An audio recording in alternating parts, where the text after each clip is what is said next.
Mi nombre es Carlos Bejarano y soy el creador y diseñador de la historia y trama de Normal Hero. En la actualidad mundial, la gran problemática es el medio ambiente y por esto ha nacido Normal Hero. Pero se preguntarán qué es Normal Hero. Bueno, Normal Hero es un juego que buscamos generar conciencia sobre el fuerte impacto ambiental que generan los diferentes tipos de contaminación en el medio ambiente. ¿Y cómo lo vamos a hacer? Bueno, por medio de un juego donde los niños van a tener que interpretar o ser este personaje que está acá, el cual va a ir atravesando diferentes mundos.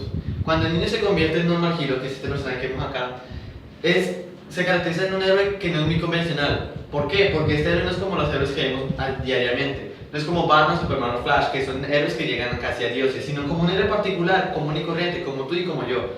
Bueno, la metodología que tiene el juego es, como ya se los nombré, de ser un héroe normal. Por eso nuestro eslogan, You can be a hero without powers, que significa, puedes ser un héroe sin la necesidad de tener poderes.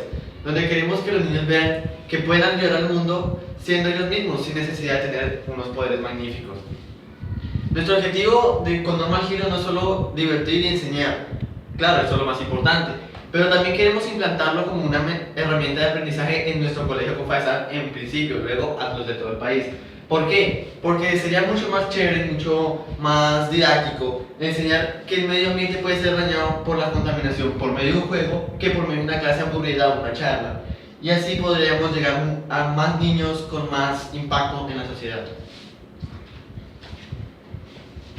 Hola, yo soy el diseñador gráfico Jaime Pastrana, el encargado de construir los fondos y digitalización de personajes que están plasmados en el juego. Por cada contaminación que existe va a haber un monstruo que la caracterizará.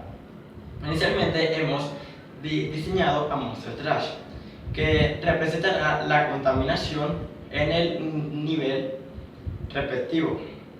Ahora, este va a estar acompañado de unos aliados que impedirán el paso hacia él.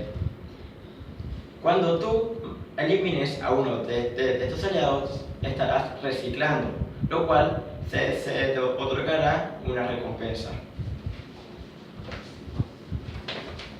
Hola amigos, mi nombre es Andrés Beleño y yo soy el programador del juego, el encargado de darle vida a través de los lenguajes de programación DND y C++. Nosotros usamos el programa GameMaker, una plataforma gratuita que ha generado muchísimos juegos de gran calidad como el aclamado Undertale. Nuestra meta no es crear solo un juego que concientice, sino que también tenga una alta calidad a lo que refiere a jugabilidad. Bueno, dicho todo esto y como mis compañeros han dicho, te invitamos a que salvemos el mundo juntos, seamos un Normal Hero.